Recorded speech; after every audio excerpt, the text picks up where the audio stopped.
Hey, it's Barb from Wonderful Works, and today we're going to talk about something that everybody loves, feeling overwhelmed. Just kidding. You may not love it, but everyone experiences it. But we don't all handle it in the same way, and that's the same when our kids at church feel overwhelmed too.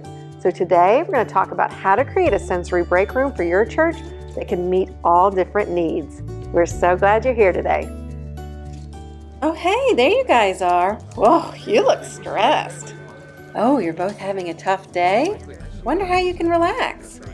Oh, look, one of you's curling up in a cozy chair with some hot cocoa and smooth jazz? The other one of you's breaking out the tunes and burning off some energy.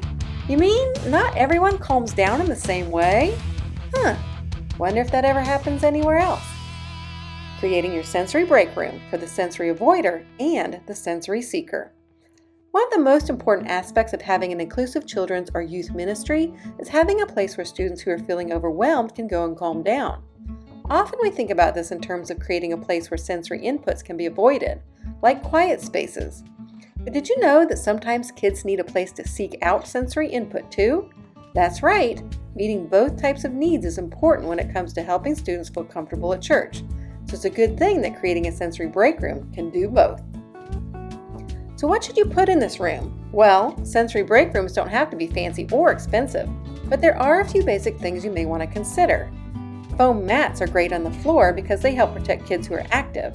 Now be sure that the mat can be easily cleaned and it's also wheelchair friendly.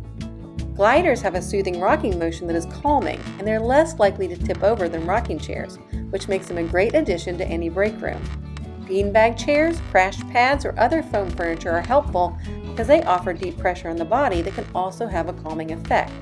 And sound-absorbing panels allow kids to be kids by reducing the noise that travels to surrounding classrooms, which is great for everyone. Okay, so now that we have the basics covered, what about meeting those specific needs we talked about? Well, for the sensory avoider, try creating a calm environment with soft lighting. Invest in a dimmer switch or buy soft light bulbs. Then make sure that if any music or videos are played that the volume is low, and don't add in extra fragrances like heavy perfume, scented candles, or fragrance plugins. Then consider adding in a cozy space. Sensory boxes like this one provide a warm, dark space for a student to chill, where the same effect can be achieved with a small open tent. Keep in mind it's extremely important that if you add a cozy space, it must be open and the inside must always be in full view of teachers and volunteers.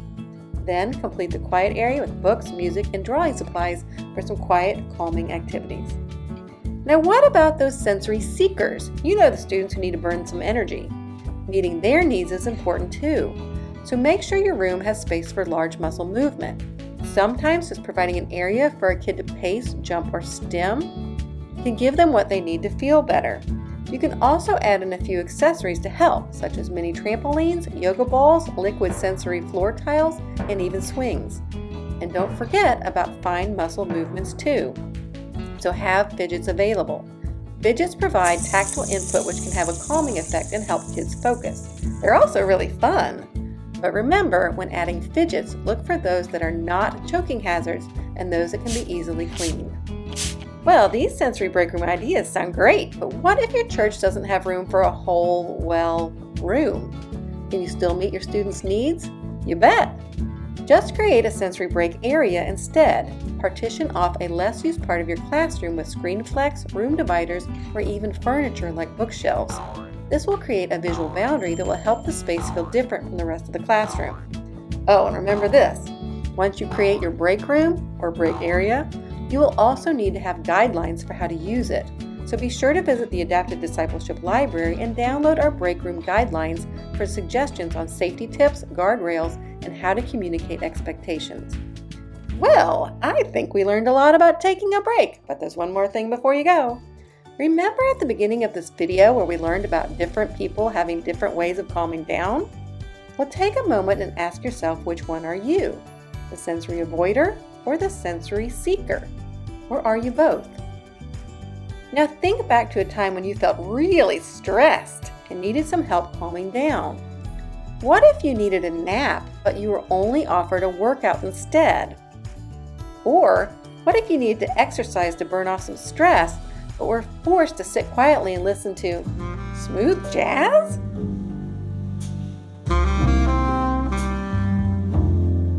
Well, you get the picture. Everyone's needs are different, but when we offer different ways to meet those needs, then everyone can relax.